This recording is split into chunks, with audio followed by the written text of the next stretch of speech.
Ivić Merced je sigurno iz Savskoga mosta, je li tako? Sapeti.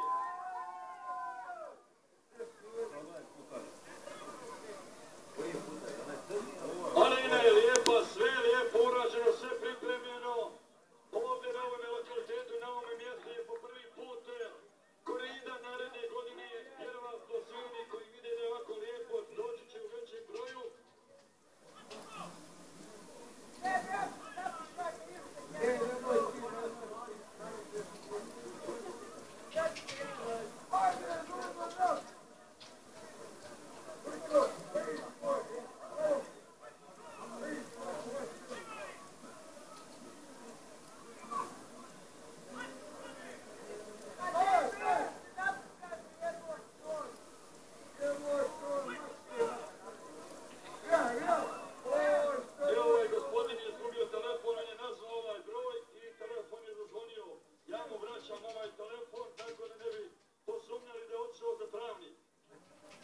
Nije, evo, vraćam telefon.